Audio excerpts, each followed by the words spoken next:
तो आप लोगों ने थंबनेल देख ही लिए होंगे।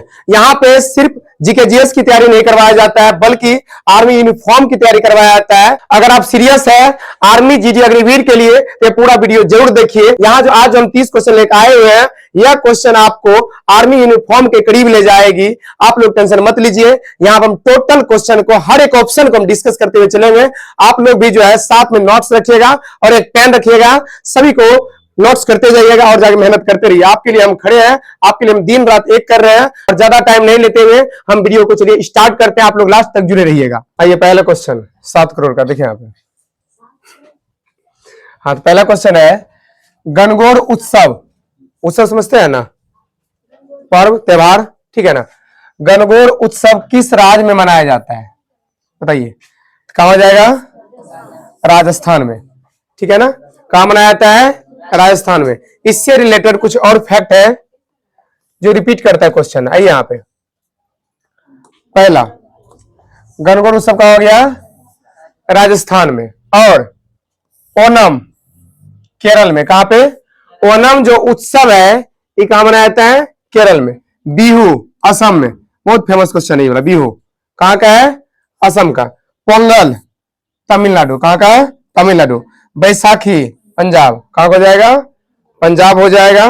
उसके बाद छठ पूजा। छठ पूजा कहां का फेमस पर्व है? बिहार। छठ पूजा कहां हो जाएगा? बिहार। दुर्गा पूजा पश्चिम बंगाल। कहां का? पश्चिम बंगाल। और गरबा या नवरात्रि गुजरात, ठीक है ना। लोहरी कहां का है? पंजाब का। और हॉर्नबिल नागालैंड। कहां का? नागालैंड का हो जाएगा, ठीक है ना। चलिए दूसरा क्वेश्चन। राजस्थान राज्य का क्षेत्रीय क्षेत्र किस लिए प्रसिद्ध है बताइए। कल भी क्वेश्चन करवाए थे तांबा के लिए। राजस्थान का जो क्षेत्रीय है तांबा के लिए क्या है? प्रसिद्ध है, ठीक है ना। आगे चलते हैं। आगे देखिए, क्षेत्रीय हो गया तांबा के लिए प्रसिद्ध, ठीक है ना। झारिया कोयला के लिए, किसके लिए? कोयला के लिए प्रसिद्ध है। बोकारो कोयला के लिए। मयूरभंज लौ अयस्क या आयरन हम बोल सकते हैं इसको। और बैलाडीला लौ अयस्क के लिए, किसके लिए है? लौ अयस्क के लिए। ये तो क्षेत्रीय हो चुका है तांबा के लिए। सिंगरौली किसके लिए फेमस है? कोयला के लिए। किसके लिए? कोयला के लिए। कोडरमा अब्रक, अब्रक को बोलते हैं माइका, ठीक है ना। और नेवेली लिग्नाइट। नेवेली एक जगह का नाम हुआ, किसके लिए फेमस है? लिग्नाइट के लिए, ठीक है ना। और अंकलेश्वर पेट्रोलियम के लिए, किसके लिए प्रसिद्ध है? अंकलेश्वर जो है पेट्रोल के लिए प्रसिद्ध है, ठीक है ना। आगे चलते हैं। तीसरा क्वेश्चन है 13 अप्रैल 1919 को कौन सी घटना हुई थी? 13 अप्रैल 1919 को कौन सी घटना हुई थी? तो जालियांवाला बाग हत्याकांड। कौन सा हुआ था? जालियांवाला बाग हत्याकांड हुआ था, ठीक है ना। और इससे रिलेटेड जो भी पॉइंट है यहां देख लीजिए। जालियांवाला बाग हत्याकांड कब हुआ? 13 अप्रैल 1919 को। और संविधान लागू कब हुआ? 26 जनवरी 1950। 26 जनवरी 1950 को। और भारत स्वतंत्र कब हुआ? 15 अगस्त 1947। 15 अगस्त 1947। और गांधी जयंती मनाया था 2 अक्टूबर, लेकिन जन्म कब हुआ था? 2 अक्टूबर 1869। महात्मा गांधी की हत्या किसने किया था? किसने किया था? नाथूराम गोडसे। कब? 30 जनवरी 1948। 30 जनवरी 1948, ठीक है ना। और बताइए भगत सिंह को फांसी, भगत सिंह को फांसी कब हुआ था? 23 मार्च 1931। 23 मार्च 1931। और शिक्षक दिवस कब मनाते हैं? 5 सितंबर। कब मनाते हैं? 5 सितंबर। और बाल दिवस कब मनाते हैं? 14 नवंबर। कब? 14 नवंबर। बताइए संविधान अंगीकृत कब किया गया था? 26 नवंबर 1949 को। 26 नवंबर 1949 को। और पुलिस स्मृति दिवस कब मनाते हैं? 21 अक्टूबर। कब मनाते हैं? 21 अक्टूबर को मनाते हैं। और अगला क्वेश्चन है बताइए WC बनर्जी अर्थात व्योमेश चंद्र बनर्जी किसके अध्यक्ष थे? चारों में बताइए। तो भारत राष्ट्र कांग्रेस, भारत राष्ट्र कांग्रेस। और इसका स्थापना किसने किया था? A.O. Hume, A.O. Hume, Allan Octavian Hume. कहां हुआ था भारत राष्ट्र कांग्रेस का स्थापना? बताइए। मुंबई के गोकुल तेजपाल संस्कृत महाविद्यालय में, ठीक है ना। आगे चलते हैं। इससे रिलेटेड जो भी पॉइंट है देख लीजिए आप पे। ये हो गया कांग्रेस के प्रथम अध्यक्ष कौन थे? WC बनर्जी, मुस्लिम में बोलेगा तो बदरुद्दीन तैयब जी। और संविधान के जनक किसे कहा जाता है? डॉक्टर भीमराव अंबेडकर को। किसे? डॉक्टर भीमराव अंबेडकर को संविधान का जनक कहा जाता है। और भारत के प्रथम राष्ट्रपति कौन थे? डॉक्टर राजेंद्र प्रसाद। डॉक्टर राजेंद्र प्रसाद। भारत के प्रथम प्रधानमंत्री कौन थे? पंडित जवाहरलाल नेहरू। पंडित जवाहरलाल नेहरू हो जाएगा, ठीक है ना। और सरदार वल्लभ भाई पटेल को क्या बोलते हैं हम? भारत के लौह पुरुष। लौह पुरुष के नाम से किसे जाना जाता है? सरदार वल्लभ भाई पटेल। भारत के बिस्मार्क किसे कहा जाता है? सरदार वल्लभ भाई पटेल। भारत के नेपोलियन किसे कहा जाता है? समुद्रगुप्त। भारत का शेक्सपियर किसे कहा जाता है? कालिदास, ठीक है ना। आइए, और भारत का मैकियावेली बताइए। भारत का मैकियावेली किसे कहा जाता है? चाणक्य को। किसे? चाणक्य को। इससे भी बहुत फेमस क्वेश्चन होता है, ठीक है। आइए, भारत का पहला नोबेल पुरस्कार किसे मिला था? रविन्द्रनाथ टैगोर। रविन्द्रनाथ टैगोर। और भारत के अंतिम गवर्नर जनरल कौन थे? तो श्री राजगोपालाचारी। राजगोपालाचारी। और आजाद हिंद फौज के नेता कौन थे? आजाद हिंद फौज के नेता कौन थे? सुभाष चंद्र बोस। कौन थे? सुभाष चंद्र बोस। और राष्ट्रपिता, राष्ट्रपिता के नाम से किसे जाना जाता है? महात्मा गांधी। राष्ट्रपिता किसे कहा जाता है? महात्मा गांधी, मतलब फादर ऑफ नेशन। बताइए, जय जवान जय किसान का नारा किसने दिया था? लाल बहादुर शास्त्री। लाल बहादुर शास्त्री ने। अगला क्वेश्चन है, बताइए, उत्तरी मैदान की सबसे लंबी नदी कौन सी है? तो क्या हो जाएगा? गंगा नदी। कितना लंबाई है इसका? 2525 किलोमीटर कुल लंबाई। 2525 किलोमीटर, ठीक है ना। और इससे रिलेटेड देखिए क्वेश्चन है यहां पे। उत्तरी मैदान की सबसे लंबी नदी कौन हो गया? गंगा। ये दिख रहा है क्या? देखिए तो, ये पेन यहां पे। आइए, तो उत्तरी मैदान की सबसे लंबी नदी गंगा नदी। और भारत की सबसे लंबी नदी गंगा नदी। और दक्कन का पठार प्रायद्वीप भारत, ठीक है ना। और देखिए यहां पे, भारत की सबसे ऊंची चोटी कंचनजंगा। कौन हो जाएगा? कंचनजंगा। और थार मरुस्थल कहां है? राजस्थान। कहां है? राजस्थान में है। और आगे है, नीलगिरी पहाड़ियां तमिलनाडु और केरल दोनों एरिया में पड़ जाता है। सतपुड़ा पर्वत कहां है? मध्य प्रदेश। कहां है? मध्य प्रदेश। और चंबल नदी, चंबल नदी किस नदी की सहायक नदियां है? यमुना नदी। किसका? यमुना नदी, जो कहां से निकलता है? यमुनोत्री से। और ब्रह्मपुत्रा नदी कहां से प्रवेश करता है भारत में? हम जानते हैं अरुणाचल प्रदेश से। कहां से? यहां से निकलता है। कहां से? चेमा युंगदुंग ग्लेशियर से। यहां से निकल के इधर से आता है। और यहाँ क्या बोलता है? सांगपो बुलाता है तिब्बत में। यहां से कहां प्रवेश करता है? अरुणाचल प्रदेश इधर से प्रवेश करता है। कौन? ब्रह्मपुत्रा नदी, ठीक है ना। ये है ब्रह्मपुत्रा नदी, अरुणाचल प्रदेश से क्या आता है? प्रवेश करता है। और असम का शोक किस नदी कहा जाता है? ब्रह्मपुत्रा नदी को ही कहा जाता है। और बिहार का शोक कोसी नदी। कौन नदी? कोसी नदी। बारह का देश किसे कहा जाता है? बांग्लादेश, ठीक है ना। हाँ, तो मेघालय, तो गारो खासी जैतिया है, जनजाति के नाम हो, ठीक है ना। गारो खासी जैतिया कहां का है? मेघालय। कहां हो जाएगा? मेघालय। आगे देखिए, सचिन तेंदुलकर, बताइए, क्रिकेटर लवर, सचिन तेंदुलकर की पुस्तक का नाम क्या है? बताइए, सचिन तेंदुलकर की पुस्तक का नाम क्या है? हो जाएगा playing it my way. Playing it, बताया थे, प्लेइंग इट माई वे हो जाएगा, ठीक है ना। और देखिए, प्लेइंग इट माई वे किसका है? सचिन तेंदुलकर। और महात्मा गांधी बताइए, my experiment with truth. My experiment with truth. और एपीजे अब्दुल कलाम का विंग्स ऑफ फायर, समझिए, विंग्स ऑफ फायर जो है पुस्तक किसका है? एपीजे अब्दुल कलाम। इसे क्या जानते हैं? मिसाइल मैन के नाम से जानते हैं, ठीक है ना। और जवाहरलाल नेहरू पुस्तक कौन सा है? Discovery of India. Discovery of India. और बंकिम चंद्र चट्टोपाध्याय, इसका कौन सा है? आनंद मठ। आनंद मठ, ठीक है ना। आगे चलते हैं, आगे बताइए, रविंद्रनाथ टैगोर। रविंद्रनाथ टैगोर के पुस्तक का नाम क्या है? गीतांजलि। कौन सा है? गीतांजलि है। और APJ Abdul Kalam, lignite minds. अगला है दादा भाई नौरोजी का पुस्तक poverty and un British rule in India. अभी बोलेगा poverty and un British rule in India किसका है? दादा भाई नौरोजी। और the story of my life, the story of my life पुस्तक किसका है? हेलन केलर, हेलन केलर का, ठीक है ना। और अगला रामचंद्र गुहा का पुस्तक का नाम क्या है? India after Gandhi, India after Gandhi. अगला क्वेश्चन देखिए, गौतम बुद्ध ने किस भाषा में उपदेश दिया था? बताइए कौन सा भाषा हो जाएगा? पाली भाषा। कौन सा? पाली भाषा। आइए यहां पे इससे जुड़े कुछ सवाल देखते हैं। गौतम बुद्ध के उपदेश पाली भाषा, कौन भाषा? पाली भाषा में। लेकिन बोलेगा महावीर स्वामी का उपदेश किस भाषा में? अर्ध मगधी, अर्ध मगधी भाषा में।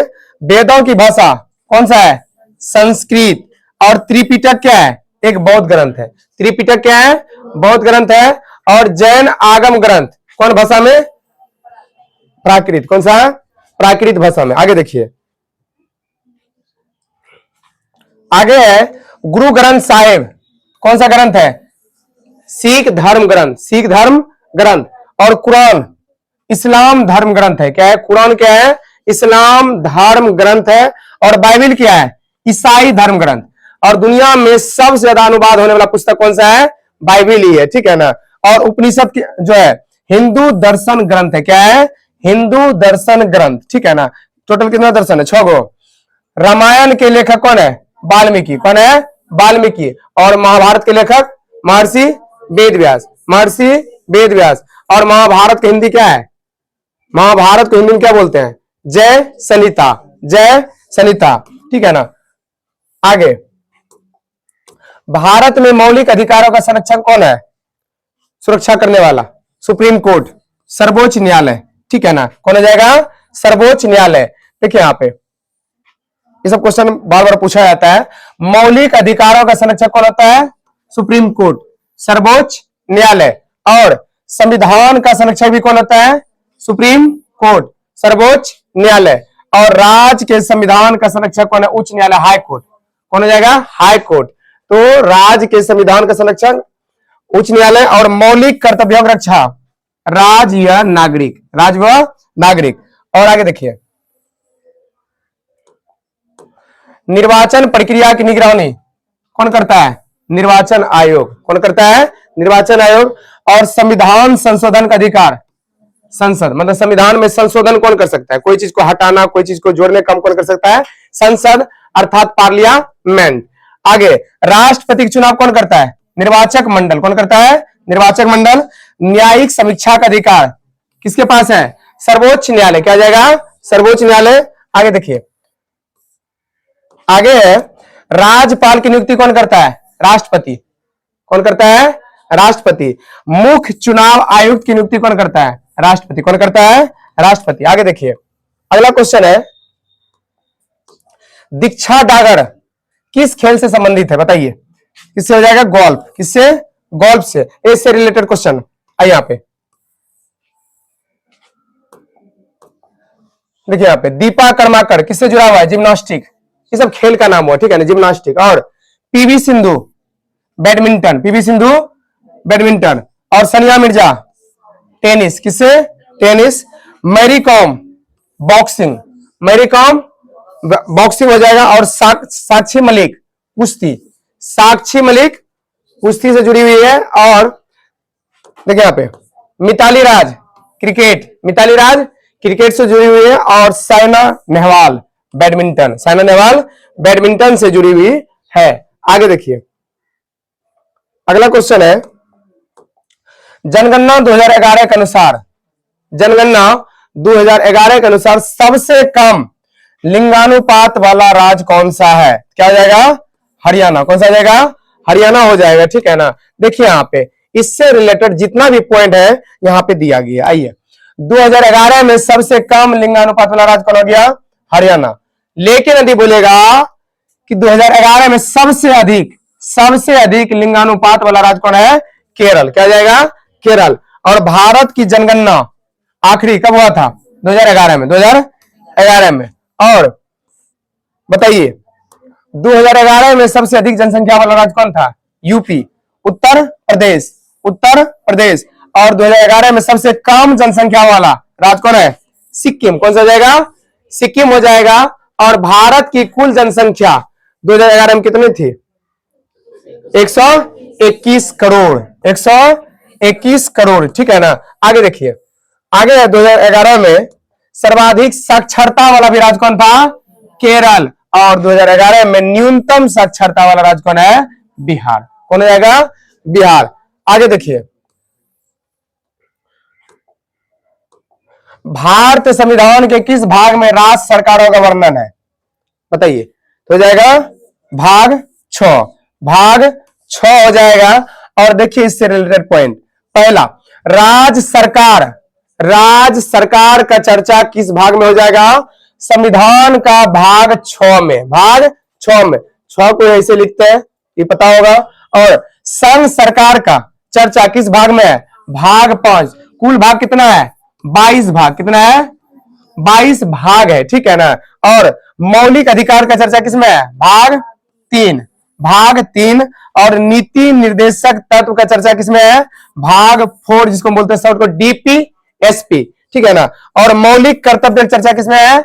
भाग 4 के ए में, भाग 4 के ए में है, ठीक है ना। और आगे देखिए, उच्च न्यायालय मतलब हाई कोर्ट का चर्चा किसमें है? भाग 6। और सर्वोच्च न्यायालय सुप्रीम कोर्ट का चर्चा किसमें है? भाग 5। उच्च न्यायालय का चर्चा भाग 6 में और सर्वोच्च न्यायालय की चर्चा भाग 5 में। निर्वाचन आयोग का भाग 15, भाग 15। पंचायत राज का भाग 9 में। और यदि बोलेगा नगर पालिका का भाग 9 का ए। पंचायत का भाग 9, नगर पालिका का भाग 9 का ए, ठीक है ना। आगे चलते हैं। अगला देखिए, भारत में रौलट एक्ट कब पारित हुआ था? बताइए। भारत में रौलट एक्ट कब पारित हुआ था? तो हो जाएगा 1919, 1919, 1919 में, ठीक है ना। और देखिए इससे रिलेटेड पॉइंट, आइए। तो रौलट एक्ट हो गया 1919।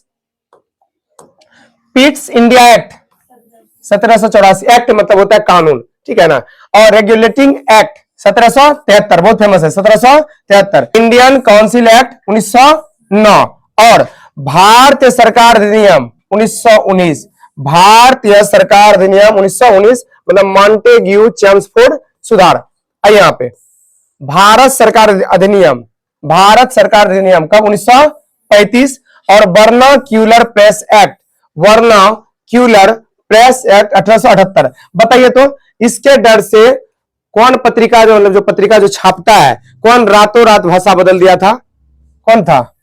अमृतलाल, अमृतलाल बाजार पत्रिका, अमृतलाल बाजार पत्रिका जो था, वर्नाक्यूलर प्रेस एक्ट के डर से अपना भाषा क्या कर दिया? बदल दिया। पहले बंगाली भाषा में छापता था, फिर अंग्रेजी भाषा में छापने लगा। मोतीलाल घोष और शिशिर कुमार घोष थे इसका कौन? इसका संपादक। और आगे देखिए, इलवर्ट विवाद 1883, 1883। और सॉल्ट एक्ट 1882, 1882। और right to information, right to information act 2005, ठीक है, मतलब सूचना का अधिकार कानून का पारित हुआ 2005 में।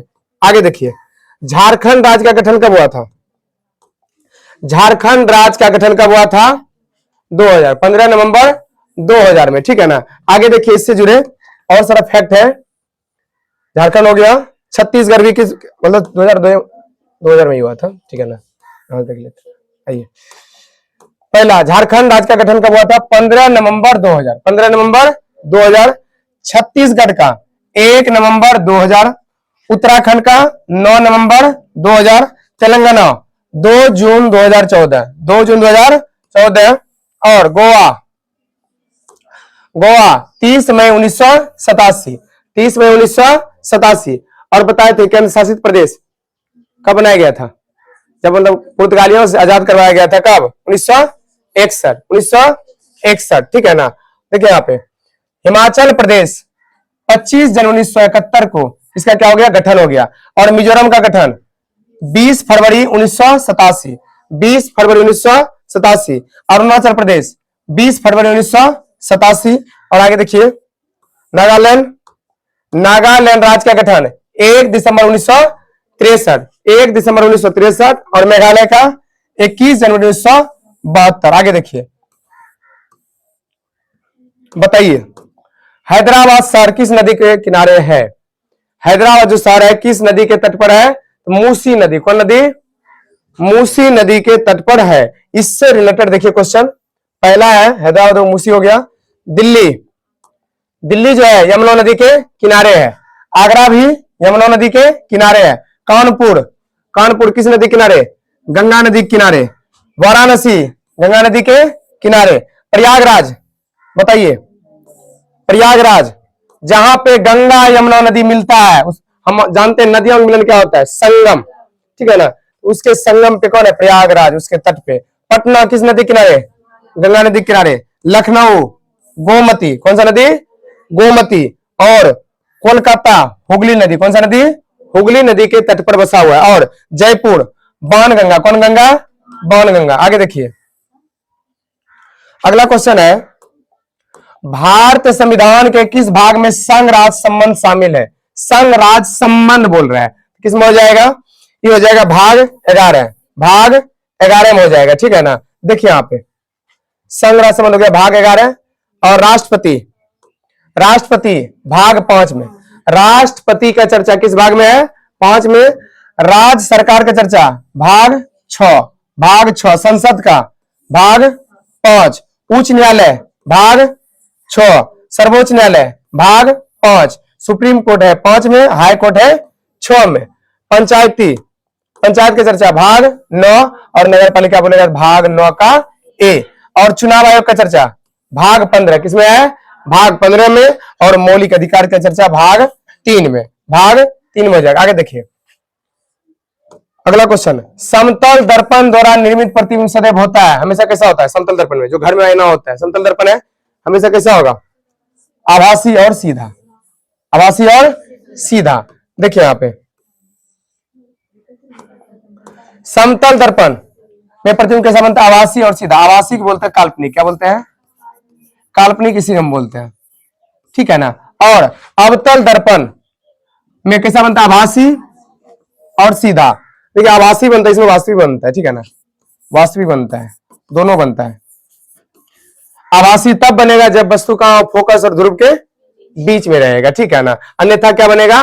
वास्तविक बनेगा। उल्टा भी बनता है और सीधा भी बनता है। अब देखिए इन्हें बोल रहा है फोकस के भीतर वस्तु, हाँ सही बोला, फोकस के भीतर रहेगा ना, तब क्या बनेगा? हमेशा आभासी बनेगा, ठीक है ना? आगे देखिए, अवतल दर्पण जब फोकस के बाहर रहेगा तब कैसा बनेगा? वास्तविक और उल्टा। लेकिन यदि उत्तल बोलता, उत्तल, तो हमेशा क्या बनता है? काल्पनिक। कैसा बनता है? काल्पनिक। और वस्तु कैसा बनता है? छोटा। इसीलिए साइड मिरर के रूप में किसका उपयोग करते हैं? उत्तल दर्पण। स्ट्रीट लाइट में कौन सा दर्पण? उत्तल दर्पण। लेकिन सोलर कुकर, सोलर भट्टी, नाक कान आंख जो गला हो गया, डॉक्टरों द्वारा जांच होता है, इसमें कौन सा दर्पण? अवतल। सैलून में दाढ़ी बनाने वाला जो दर्पण होता है, कौन सा? अवतल। गाड़ी के हेडलाइट में अवतल। लेकिन पेरिस्कोप में समतल दर्पण। कौन सा? समतल दर्पण। आगे देखते हैं, अगला है मनुष्य में कितने जोड़ी गुणसूत्र होता है? बताइए जल्दी, कितना हो जाएगा? 23 जोड़ी गुणसूत्र पाया जाता है। संख्या में कितना? 46। अब देखते हैं इससे रिलेटेड क्वेश्चन जो बार बार पूछा जाता है। यहाँ पे देखिए, मानव में गुणसूत्र 46, संख्या में बोलेगा 46, जोड़ी बोलेगा तो 23 जोड़ी। और मानव में हड्डियां 206, मानव में दांत 32, अस्थाई मतलब परमानेंट वाला। और मानव में पसलियों की संख्या 24, जोड़ी में 12, 12 इधर से 12 इधर से। एक स्टेप नाम यहाँ होल्डिंग किया गया, ठीक है ना? हम होल्डिंग कॉल कर रहे हैं। यहाँ पे मानव में हृदय में कक्षा 4, 4 चैम्बर मेरे दिल में होता है, मेरे ही दिल में नहीं, सबके दिल में, ठीक है ना? आइए यहाँ पे मानव में रक्त समूह blood group 4, A B O. A B क्या बोलते हैं? सर्वग्राही, यूनिवर्सल एक्सेप्टेड। और ओ को क्या बोलते हैं? सर्वदाता, मतलब यूनिवर्सल डोनर, सबको देने वाला। और मानव में फेफड़ा 2, कितना होता है? 2, बायां और दायां। मानव में किडनी ब्रिक 2, कितना होता है? 2 होता है। आगे देखिए, भूकंप के समय कौन सी तरंगे सिस्मोग्राफ पर सबसे पहले पहुंचती है? क्या आ जाएगा, पी तरंग। क्या क्या आ जाएगा, पी तरंग हो जाएगा, ठीक है ना। आइए, भूकंप में सबसे पहले पहुंचने वाली तरंग कौन है, पी तरंग। कौन सा आ जाएगा, पी तरंग। और पी तरंग का पूरा नाम क्या था, प्राइमरी तरंग, प्राइमरी तरंग। और पी तरंगे किस माध्यम में चलती है, ठोस, द्रव, गैस, तीनों माध्यम में, ठोस, द्रव, गैस, सॉलिड, लिक्विड, गैस, तीनों में। और एस तरंग का पूरा नाम क्या है, सेकेंडरी तरंग, सेकेंडरी तरंग, ठीक है ना। देखिए आप आगे, एस तरंग किस माध्यम में चलती है, एस तरंग किस माध्यम में चलती है, केवल ठोस, केवल ठोस में। और पी तरंगे सबसे तेज तरंगे हैं, सबसे पहले पहुंचने वाली, तो तेज हुआ ना। और एस तरंगे पी के बाद पहुंचती है, मतलब पी पहुंच जाती है, उसके बाद कौन पहुंचती है, एस। और सबसे बाद में कौन पहुंचता है, एल। कौन तरंग, एल सबसे अधिक विनाशकारी है, देर से पहुंचती है, लेकिन सबसे खतरनाक भी कौन है, एल तरंग, ठीक है ना। और सिस्मोग्राफ क्या मापता है, जल्दी बताइए, भूकंपीय तरंगे क्या मापती है, भूकंपीय तरंगे मापती है। आगे देखिए, अगला क्वेश्चन आप लोगों के लिए है, सूर्य से आने वाले अधिकतम विकिरण जो होता है किस प्रकार की होती है, बताइए कैसी होगी। तो प्रकाश और छोटी तरंग दैर्ध्य वाली अवरक्त किरणें, कैसा, अवरक्त किरणें। देखिए इससे रिलेटेड पॉइंट, आइए, कि ओजोन परत रोकती है, किसको रोकती है, पराबैंगनी किरणें को, अल्ट्रावायलेट किरणों को रोकती है, ठीक है, जो कहां से आती है, सूर्य से। और ये क्या करता है, रोकता है, ताकि हम लोग नुकसान ना हो पाए, मतलब कवच का काम करता है, ठीक है ना। आगे, ग्रीन हाउस प्रभाव, तो दीर्घ तरंग विकिरण को रोकता है, ग्रीन हाउस जो प्रभाव किसको रोकता है, दीर्घ तरंग विकिरण को रोकता है। और सूर्य ऊर्जा का मुख्य रूप क्या है, प्रकाश ऊर्जा, क्या है, प्रकाश ऊर्जा। आगे देखिए, अगला क्वेश्चन है, चींटी के डंक में कौन सा अम्ल पाया जाता है, चींटी के डंक बोले या बिच्छू के डंक बोले या मधुमक्खी के डंक बोले, कौन सा अम्ल हो जाएगा, मेथेनोइक अम्ल। इसी का नाम क्या है, फॉर्मिक अम्ल, फॉर्मिक अम्ल हो जाएगा, फॉर्मिक अम्ल, ठीक है ना। देखिए इससे रिलेटेड पॉइंट, आइए यहाँ पे, तो चींटी के डंक में फॉर्मिक अम्ल, मधुमक्खी के डंक में फॉर्मिक अम्ल, बिच्छू के डंक में फॉर्मिक अम्ल, ठीक है ना। और नींबू में साइट्रिक अम्ल, संतरा में साइट्रिक अम्ल, इमली में टाट्रिक अम्ल, इमली में टाट्रिक अम्ल, सिरका में एसिटिक अम्ल, कौन सा, एसिटिक, ये सब हम ट्रिक से याद करवाए थे। और दही में लैक्टिक अम्ल, कौन सा है, लैक्टिक अम्ल। यदि आप लोग ट्रिक नहीं देखे हैं, जाके जरूर देखिए, वीडियो में डाल चुके हैं, ठीक है ना।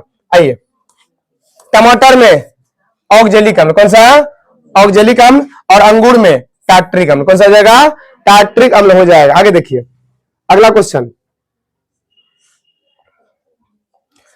निम्नलिखित में से किस धातु को चाकू से काटा जा सकता है, किसको, सोडियम को, किसको, ऐसे तीनों काटा जा सकता है, पोटेशियम, लिथियम, सोडियम, ये तीनों को जो है चाकू से आसानी से काटा जा सकता है, तीनों नरम धातु है, ठीक है ना, नरम धातु होता है ना। देखिए यहाँ पे, चाकू से काटी जा सकने वाले धातु सोडियम, ज्यादा फास्ट नहीं है ना, बोलिएगा आदि, ठीक है ना, फास्ट जाएंगे तो। चाकू से काटी जा सकने वाला धातु कौन सा है, सोडियम। और सोडियम किस समूह की धातु है, क्षार धातु, कौन सा, हम जानते हैं पहला ट्रिक, वर्ग नंबर 1 का ट्रिक क्या था, हेलिना के रब से फरियाद, हेलिना क्या था, हेलिना के रब से फरियाद, मतलब hydrogen, lithium, sodium, potassium, rubidium, caesium और फ्रांसियम, ये सभी क्या है, क्षार धातु। दूसरा था बेटा मोंगे कारिस के तरह बाप राजी, ये किसमें था, दूसरा में था ना।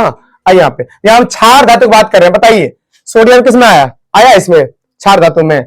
आगे, क्षार धातुएं होती है बहुत नरम, कैसी होती है, ये जितना भी ये सब क्या बहुत नरम होता है, इसीलिए ये तीन को देखिए यहाँ पे, लीना के, ये तीनों के चाकू से काट दीजिए, समझ ना, लीना को काट दो, ठीक है ना।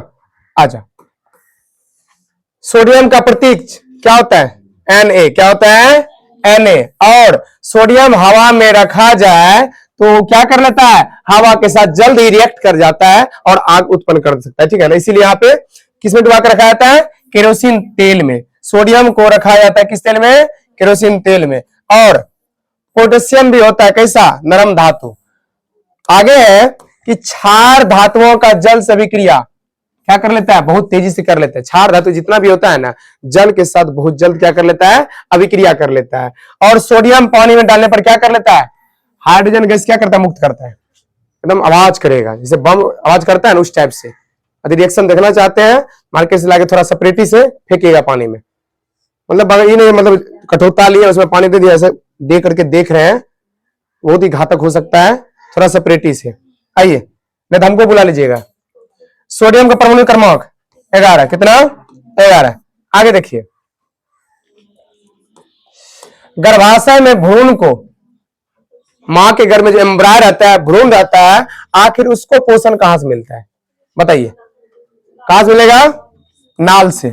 नाल को इंग्लिश में बोलता है प्लेसेंटा। क्या बोलते हैं, प्लेसेंटा या अपरा, समझ रहे हैं ना।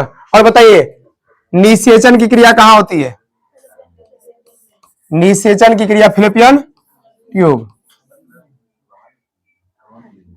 फिलिपियन होगा, फिलिपियन, फिलिपियन ट्यूब। इसी क्या बोलते हैं, अंडवाहिनी, इसी क्या बोलते हैं, डिम वाहिनी, ठीक है ना। और नर युग्मक क्या होता है, शुक्राणु, मादा युग्मक क्या होता है, अंडाणु। जब दोनों मिलता है तो क्या बनता है, जाइगोट, युग्मनज। हाँ तुरंत बन जाता है कि ये निम्नलिखित में से कौन सा कार्बन का एक अपरूप है, तीनों हो जाएगा, हीरा, ग्रेफाइट, फुलेरिन, इनमें से सभी, ठीक है। कल ही समझाते इसके बारे में, कल का सेट में। आगे देखिए, देखिए हीरा भी किसका अपरूप है, कार्बन का अपरूप है। ग्रेफाइट भी कार्बन का अपरूप है, और फुलेरिन भी कार्बन का अपरूप है। और हीरा सबसे कठोर प्राकृतिक पदार्थ है, बोले सबसे कठोर प्राकृतिक पदार्थ कौन है, हीरा। और ग्रेफाइट विद्युत का क्या होता है, सुचालक, क्या होता है, सुचालक। और कार्बन की परमाणु संख्या कितना होता है, 6, कितना होता है, 6 होती है, ठीक है ना। और कार्बन का प्रतीक सी, क्या होगा, सी। आगे है कोशिका का पावर हाउस किसे कहते हैं, कोशिका का पावर हाउस माइटोकॉन्ड्रिया, माइटोकॉन्ड्रिया। और ये गोल्जी बॉडी क्या होता है, ये परिवहन करने का काम करता है, मतलब ट्रैफिक पुलिस बोलते हैं। ट्रैफिक पुलिस के नाम से किसे जाना जाता है, गोल्जी बॉडी। और दिमाग केंद्रक, ठीक है ना। आइए यहाँ पे, कोशिका का खोज किसने किया था, रॉबर्ट हुक, रॉबर्ट हुक 1665। कोशिका का पावर हाउस किसे कहते हैं, माइटोकॉन्ड्रिया, किसको कहते हैं, माइटोकॉन्ड्रिया। और कोशिका का नियंत्रण केंद्र नाभिक, क्या जाएगा, नाभिक मतलब न्यूक्लियस, दिमाग। और प्रोटीन का निर्माण कहां होता है, राइबोसोम में, कहां होता है, राइबोसोम, इसीलिए राइबोसोम को प्रोटीन का फैक्ट्री कहा जाता है, ठीक है ना। और भोजन बनाने वाला अंग कौन है, हरित लवक, इसी को इंग्लिश में बोलते हैं क्लोरोप्लास्ट, ठीक है ना। और कोशिका का तरल भाग क्या कहलाता है, साइटोप्लाज्म, साइटोप्लाज्म का साइटो मतलब क्या होता है, कोशिका, और उसके अंदर जो द्रव बोलते हैं साइटोप्लाज्म, प्लाज्मा बोलते हैं। आइए, आत्महत्या की थैली लाइसोसोम। और पौधों में कोशिका भित्ति किसकी बनी होती है, सेलुलोज का, किसका, सेलुलोज का। क्या हम सेलुलोज का पाचन कर पाएंगे, नहीं, हम सेलुलोज का पाचन नहीं कर सकते हैं। आगे बताइए, निम्न में से किससे प्रदूषण नहीं होता है, बताइए, ये चारों में किससे प्रदूषण नहीं होगा, ऑक्सीजन से प्रदूषण नहीं होगा, ठीक है ना। आइए यहां पे देखिए, ये हो गया ऑक्सीजन से प्रदूषण नहीं होगा। विषैला गैस किसे बोलते हैं, कार्बन मोनोऑक्साइड, कार्बन मोनोऑक्साइड। और वायु प्रदूषक गैस तो nitrous, nitrogen dioxide, nitrous oxide होता है हंसाने वाला गैस, जिसको बोलते हैं लाफिंग गैस। यहाँ पे है वायु प्रदूषक गैस नाइट्रोजन डाइऑक्साइड, दो को क्या बोलता है, डाई। और सल्फर डाइऑक्साइड के कारण क्या होता है, अम्ल वर्षा, एसिड रेन, रेन मतलब वर्षा होता है, अम्ल वर्षा बोलेगा किस गैस के कारण होता है, सल्फर डाइऑक्साइड। और ओजोन परत को नुकसान पहुंचाने वाला गैस कौन सा है, सीएफसी, क्लोरोफ्लोरोकार्बन, क्लोरोफ्लोरोकार्बन। जितना भी स्टैंडर्ड चीज होता है वो सबसे निकलता है, कूलर हो गया, एसी हो गया, ठीक है ना। ग्रीन हाउस गैस किसको बोलते हैं, कार्बन डाइऑक्साइड, कार्बन डाइऑक्साइड। सबसे अधिक मात्रा में पाए जाने वाले गैस कौन है, नाइट्रोजन, कितना प्रतिशत, 78। वायुमंडल में सबसे ज्यादा गैस कौन सा होता है? नाइट्रोजन। शुद्ध हवा का मुख्य घटक क्या होता है? नाइट्रोजन। कितना है? 78%। और वाहन से निकलने वाले प्रमुख प्रदूषक कौन सा है? Carbon monoxide. इसीलिए यदि वाहन के बगल में आप रहिएगा, चक्कर आने लगता है उसका धुआं से। प्रदूषण मापने की इकाई एक QI, मतलब air quality index. Air quality index. आगे देखिए, हवा में ध्वनि की वेग कितना होता है? 332 मीटर पर सेकंड। 332 मीटर पर सेकंड। देखिए यहां पे हवा में ध्वनि की चाल 332 मीटर पर सेकंड, और 20 डिग्री सेल्सियस पे 343 मीटर पर सेकंड।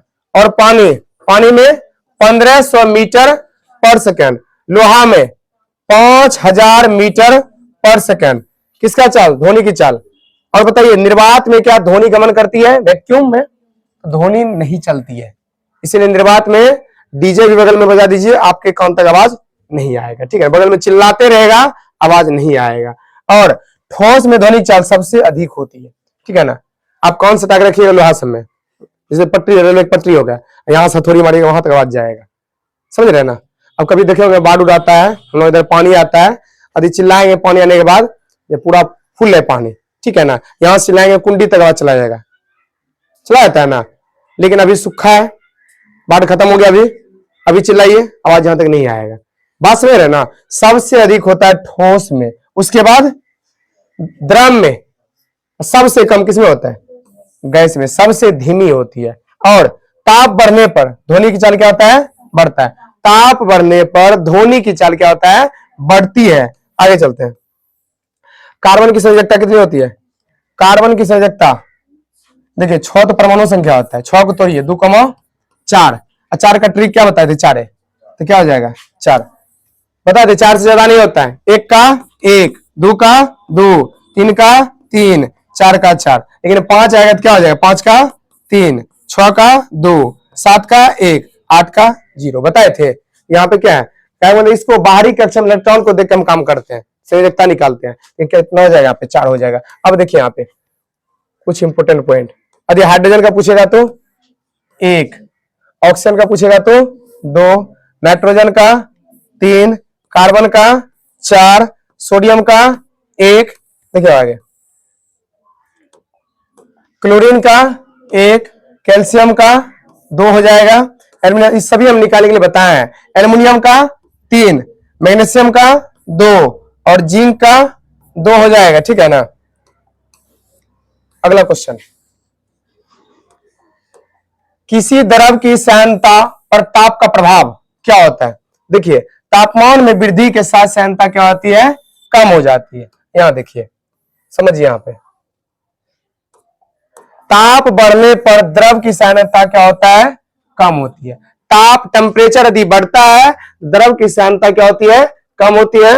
और ताप बढ़ने पर गैस की सांद्रता क्या होता है? बढ़ती है। क्या होती है? बढ़ती है। और सांद्रता का ऐसा मात्रा क्या होता है? Pascal second. क्या होता है? Pascal second. और यदि सीजीएस मात्रा पूछेगा तो पॉइज। क्या होता है? पॉइज होता है। आगे देखिए, वर्गीकरण की सबसे छोटी इकाई, वर्गीकरण की सबसे छोटी इकाई क्या होता है? जाति। क्या होता है? जाति होता है। देखिए यहां पे वर्गीकरण की सबसे छोटी इकाई हो गया जाति, और वर्गीकरण का सबसे बड़ी इकाई क्या होता है? जगत, किंगडम। जगत भी पढ़ा चुके बायोलॉजी में, जगत। और वर्गीकरण के जनक कैरोलस लिनियस। Carolus Linnaeus. बताइए, द्वि जगत वर्गीकरण किसने कराया था? Carolus Linnaeus. Carolus Linnaeus. और त्रिजगत, त्रिजगत हैकल। किसने? हैकल। और 4 जगत का अवधारणा किसने दिया था? कॉपलैंड। किसने? कॉपलैंड ने। और 5 जगत का अवधारणा किसने दिया था? RH Whittaker. RH Whittaker. ठीक है ना? आगे देखिए, लास्ट क्वेश्चन, ईसीजी का प्रयोग किसका आकलन करने के लिए किया जाता है? हो जाएगा हृदय। इसके लिए हृदय, जिसको हम क्या बोलते हैं? दिल। आइए, तापमान मापने के लिए किसका प्रयोग करते हैं? थर्मामीटर। किसका? थर्मामीटर का। और वायु दाब, वायु दाब बैरोमीटर। वायु दाब मापने के लिए बैरोमीटर। आर्द्रता मापने के लिए हाइग्रोमीटर। किसका? हाइग्रोमीटर। हवा की गति मापने के लिए एनीमोमीटर। क्या चीज? एनीमोमीटर। वर्षा मापने के लिए रेन गेज। क्या होता है?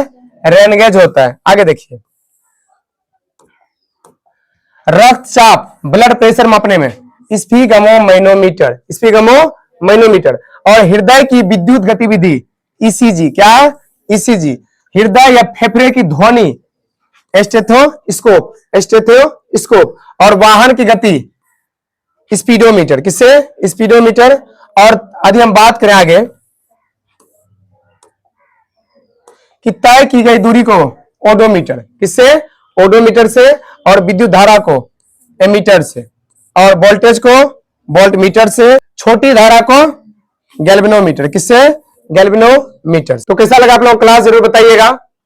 30 में से आप सब कितना क्वेश्चन बना पाए, कमेंट में जाके बता दीजिएगा। बाकी बात मिलते हैं नेक्स्ट वीडियो के साथ। जय हिंद, जय भारत।